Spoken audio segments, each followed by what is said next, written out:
Welcome to Masters on... Not again. It's like the 5th time today. I got you. All right, thanks. Welcome.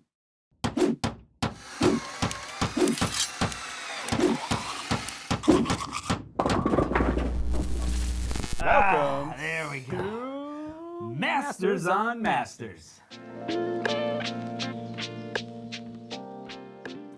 This week on LEGO Masters, the theme was Megacity. And this was a real good challenge for the contestants. They were asked to build probably the largest model so far. They're big. Yeah, now that we're rolling into week 5, the teams have really kind of got their feet beneath them, and you can see the competition just growing and growing and growing. Yeah, absolutely. And there was quite a bit of competition this episode in the fact that Christian and Aaron and Mel and Jermaine were really battling back quite a while for the tallest building. That's right. And in the end, I think Mel and Jermaine suffered a little bit because of it.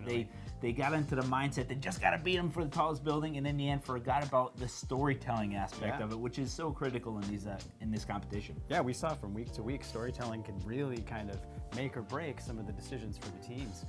For me, the challenge, if I was to take this on, would be to balance how much time you have versus the scale of what you're trying to create and how detailed you get. Because I think now the competition being as tight as it is, you can't be missing in any one of those buckets. No, you got to have the whole package. You can't just leave part of it off. And in this case, they definitely they were hurt because they forgot about the storytelling. Yeah, probably the biggest part. Yep. Pete and I really wanted to take part in this week's challenge, so we created our own model called the Revolutionary Reckoning. And as you can tell, it's about 17 stories of wonder. Yeah, it's so tall. Well, we had limited time, but we actually created what would be a city block that kind of is an amalgamy of many different cities and architecture styles in here. Yeah, so when we started this process out, we designed just a big building. Once we got the challenge, it had a city under attack. Yes, and that was so awesome for me. So this is the result. So this is really key for me because it's showcasing the most important part of any artistic pursuit, and that is storytelling.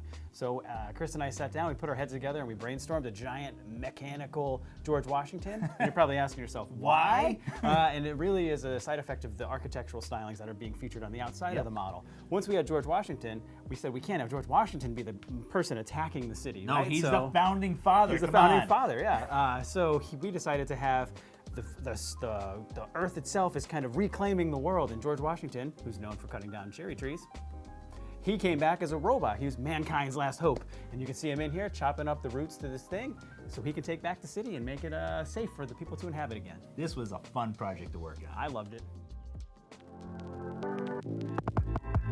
This week is week 5 for the LEGO Masters television show. So we're halfway there, and at this point, you're really starting to see the teams come together. You're starting to see the quality of the models, although they were amazing in week 1, are really getting elevated as the teams are taking in the feedback, and they're just getting more comfortable in their environments and with each other. You're really starting to see some magic happen on the floor. Absolutely, I agree. And one of the things for me, actually, I'm noticing, I don't know about you, Pete, but each team definitely has their own style, their own design characteristics that show week after week.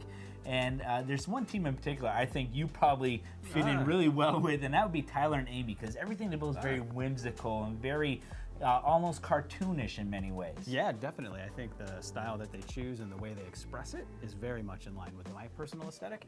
If I was to look into my internal crystal ball and try to pick out the one that I think represents you, definitely would go with probably Mark and Boone. Is it because we wear plaid? No, it's because of the phantom beard that you can see on camera. Where's that? Nice beard. Yeah, no, it's. I think that they tend to lean a lot into their own personal experiences and the things that they know a lot about, and I think you also do take that approach when you're creating. Absolutely. Stuff.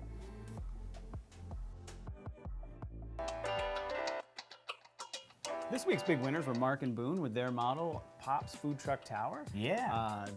Gotta call it out, right? This is their second win, actually 2 weeks in a row, and it's the first time on LEGO Masters. First time ever. That's pretty amazing. Yeah, so calling out the features or the design approach that I thought stood out to me would definitely be the way that they leverage their own knowledge of their experiences in life. They're from Portland, they got food trucks. That started their story, and then they followed through with an awesome model. Yeah, absolutely. I've been to Portland, so I know exactly what they're talking about. There are food trucks everywhere, and it definitely gives that design inspiration that they definitely showed in their model.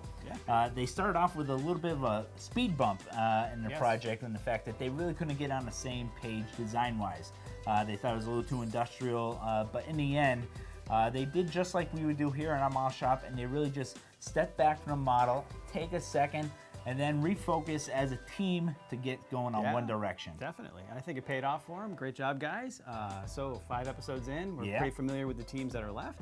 I gotta ask, who's the winner for you?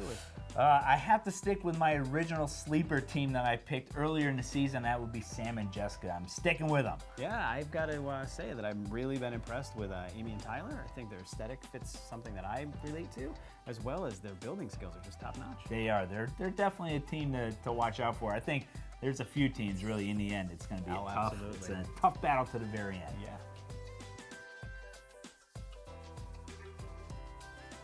Thanks for joining us on this week's episode of Masters on Masters.